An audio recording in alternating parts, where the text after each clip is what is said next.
వద్దు, నన్ను వదిలే. మా నుంచి తప్పించుకోవటం అంత సులభం కాదు. నేను పరిగెత్తి అలసిపోయాను.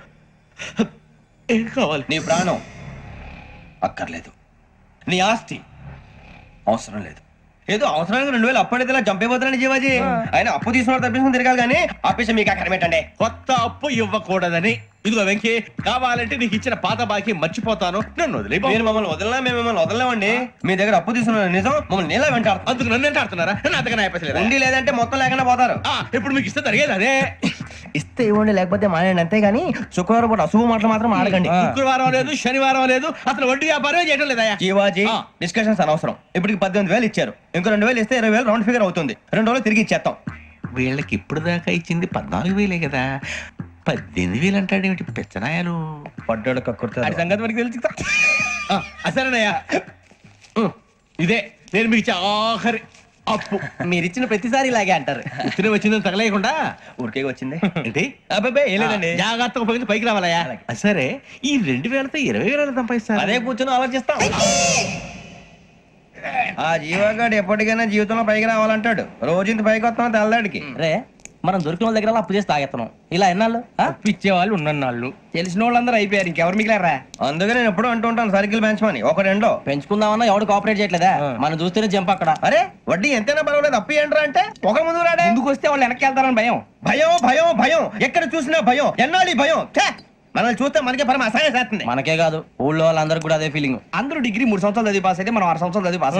మరి ఉద్యోగం ఎవడి? ఉద్యోగాలు ఇవ్వక, అప్పులు ఇవ్వక, తాగేది ఎలాగా, బతికేది ఎలాగా? అరే మనం మాత్రం మనుషులం కాదా? మనకి కోరికలు ఉండవా? ఇప్పుడు మనం ఆలోచించాల్సింది అది కాదు, రేపటికి ఎవరిని చంపాలి. కాలనీలో ఎవరు సార్?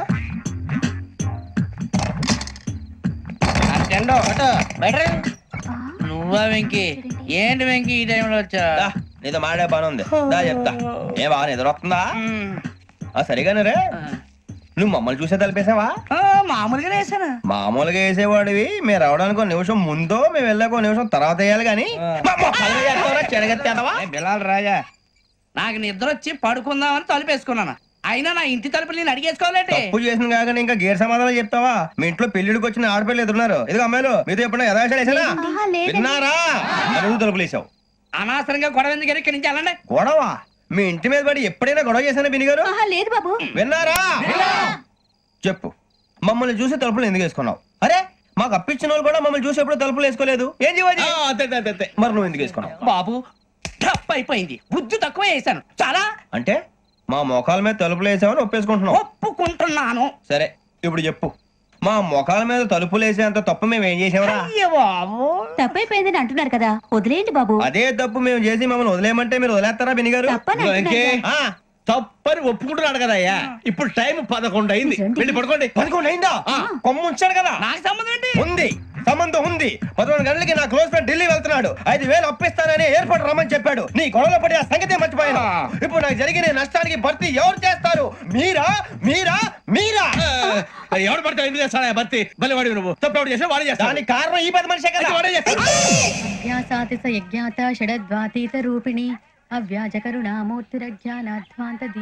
బీరు రమ్ము కలుపుకూడదు, తలకే పట్టేసింది. ఏంటే చదువుకుంటున్నావా? చదువుకో చదువుకో. దేనైనా వెనక్కి తీసుకురావాలం గానీ కాలం వెనక్కి తీసుకురావడం ఎవడి వల్ల కాదు. టైం విలువ గురించి నువ్వు మాట్లాడడం. నువ్వు ఎలా పోతే నాకెందుకులే. ఏమ్మా నీ పూజ అయిందా? తలకే పట్టేసింది, కాస్త మజ్జిగుంటే ఇవే. మా నాయనే అందరూ పొద్దున్నే లేచి టీలు కాఫీలు అడుగుతుంటే నువ్వు మాత్రం మజ్జిగ అడుగుతున్నావురా. కాఫీలు టీలు తాగే స్టేజ్ వాడు ఎప్పుడో దాటిపోయాడు. రాత్రి తాగింది దిగాలంటే మజ్జిగే తాగాలి. నువ్వు తల దించుకోవడం ఎందుకురా? నీలాంటి యదవనగానందుకు నేనే దించుకోవాలి తల. రాత్రి సుబ్బారావు గారి ఇంటి మీద గొడవకెళ్ళేవంటగా. అలా చెప్పాడు మీకు? ఏ మళ్ళీ గొడవ కెడతావా? నీ దెబ్బకు భయపడి రాత్రి తలుపులు తీసి పడుకున్నారంట. తెల్లారగా టైంట్లో దొంగలు పడ్డారు. ఇంట్లో ఉందిలేండి, పట్టుకుపోవడానికి అక్కడ కూతురు తప్ప. ఎన్నాళ్ళు ఇలా బేవర్సగా తిరుగుతావురా? ఇన్నాళ్ళని ఏం ఫిక్స్ అవ్వలేదండి. చిచి నాన్న, అమ్మా, కంబైన్ స్టైల్స్ కి ఫ్రెండ్స్ ఇంటికి పిలుద్దాం అంటే వీడికి భయపడి ఎవరు రావడం లేదు. నేనేం చేశానే? వాళ్ళ వంక అదోలా చూస్తున్నావంట. గొప్ప ఫిగర్ అని అదోలా చూస్తాను, ఏదో మోహాలు వేసుకొని. చదిగా ఆ గొంతు ఆ వాలకం చూడలేకపోతున్నాను రా బాబు. చిన్నప్పుడు వచ్చి నా అలాగే ఉన్నావు, తెగ ముడిచిపోయారు. ఇప్పుడు నచ్చట్లేదు నాన్నగారు మీకు? నేను యదవలతో డిస్కస్ చేయను. నేను చేస్తాను. మీరు చెప్పదలుచుకుంది ఏమిటో చెప్పండి. ఇంక చెప్పేదే ఉంది. నువ్వు ఇలా గాలికి తిరుగుతుంటే నేను తిండి పెట్టలేను. నాన్నగారు ఇప్పుడు శుక్ర మహాదశి 4వ పాదంలో ఉంది. నేను ఇప్పుడు ఏం చేసినా కలిసి రాదు. శనిగారు సెంటర్ లో కాసేసి నన్నే చూస్తాడంట. వాడు అలా సైడ్ అయిపోయి నేను ఏదో ఒకటి అవుతాను కదా, మీరు కంగారు పడకండి. ఇవన్నీ ఆ జగదాంబ చౌదరి గారు చెప్పాడా? జేసీ గారిని గాడు గిడు అనకండి బాబు, మీకే మంచిది కాదు. అబ్బా ఊరుకోండి, ఎవరి నమ్మకాలు వాళ్ళవి. ఎరా ఇంతకీ ఆ శనిగాడు సైడ్ కి ఎప్పుడు వెళ్తాడంట? నేను పోయా. నువ్వు సెంటర్ లోకి రావాలమ్మా. మరి ఆ గురువు సెంటర్ లోకి ఎప్పుడు వస్తాడంటావు? అవన్నీ మనకి తెలుస్తాయి అంటే జేసీ గారు తెలుస్తాయి. నాన్నగారు ఒక 1000 రూపాయలు ఇవ్వండి, నెక్స్ట్ నుంచి అన్ని అడిగేసి వస్తాను. ఎదిగిన కూతురు గుండెల మీద కుంపటైతే నీలాంటి బేవార్స్ కొడుకు క్లైమోర్ మైన్స్ లాంటి వాడు చీదరిదుడా. ఆ జేసీ గారు పోయాక వీడు నేను అమ్మ నువ్వే ఫీల్ ఓకే. ఆయన కావాలని అంటున్న మాటలు కాదు, ఆయన దేవుడు. కానీ ఆ శనిగాడు ఆడి కాన్సన్ట్రేషన్ అంతా నా మీదే పెట్టేశాడు. మరి ఇప్పుడు ఎలాగరా నాన్న? ఆ పని మీద డబ్బులు అడుగుతుంటే నిసుక్కుంటున్నాడు. పోనీ నువ్వేనా ఇవే? నా దగ్గర కూడా లేవురా.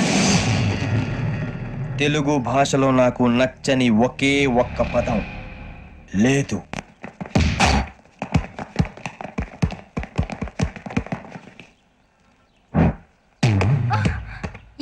అరే సూరే, బాల్ తీసుకురారా.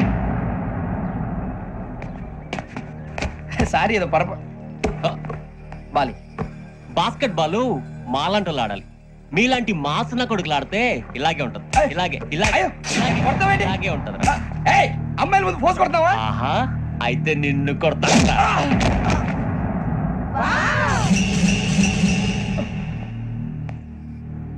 వాడు అమ్మాయిలు ఉన్నారని చూడరా ఎరా రెచ్చిపోతున్నాడు. బాస్కెట్ బాల్ మీ వాడి ఆట కానీ మీలాంటి మాసోళ్ళు ఆడే ఆట కాదు అంటున్నాడు రా. రే ఇంత ముందు 2-3 సార్లు కూడా ప్రతి విషయంలో జోక్యం చేసుకుని మనల్ని కొడుతున్నాడు రా. వాడిని ఏదో ఒకటి చేయాలరా, వాడిని వదలొద్దురా.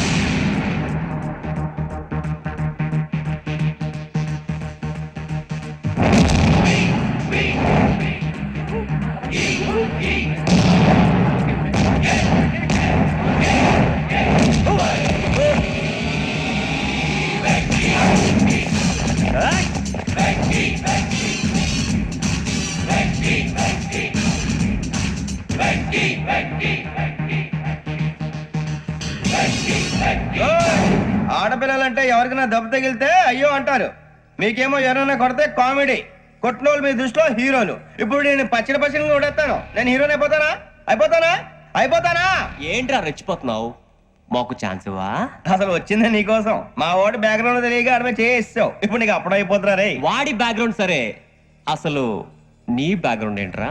నాకు సెపరేట్ బ్యాక్గ్రౌండ్ అంటూ ఏం లేదురా. నేను ఎక్కడ నిలబెడితే అదే నా గ్రౌండ్. అంత పుడింగువా? తెల్దా?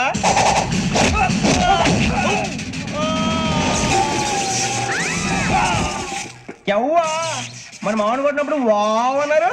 ఇలాగే ఉంటుంది మరి.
సూర్యబాబు,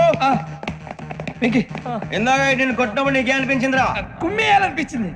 మరి కుమ్మే. అమ్మో కుమ్ము. నిన్ను అమ్మాయిని ముందు పట్టుకొని కొడతాను. అలా కొడితే ఏ తగ్గుతుందిరా ఆడికి? అసలే ఎక్సర్సైజ్ బాడీ ఏదవుది. తప్ప చెప్తాను, కొడితే మడతడిపోవాలి. మాస్తో పెట్టుకుంటే మడతడిపోద్ది. ప్రపంచంలో ప్రతి వాడు ఏదో పని చేసుకుంటున్నాడు, మనం తప్ప. మా కాంట్రాక్టర్ తో చెప్పి పని ఏదైనా ఇప్పించరా? ఎలాంటి పనులు మేము చేయం. డిగ్రీలు బిఏ, నేను ఎంఏ. ఇలా ఇచ్చాడేంట్రా? అయ్యి బాబోయ్, ఇంకేమైందిరా? మడతాడిపోయిందిరా బాబు.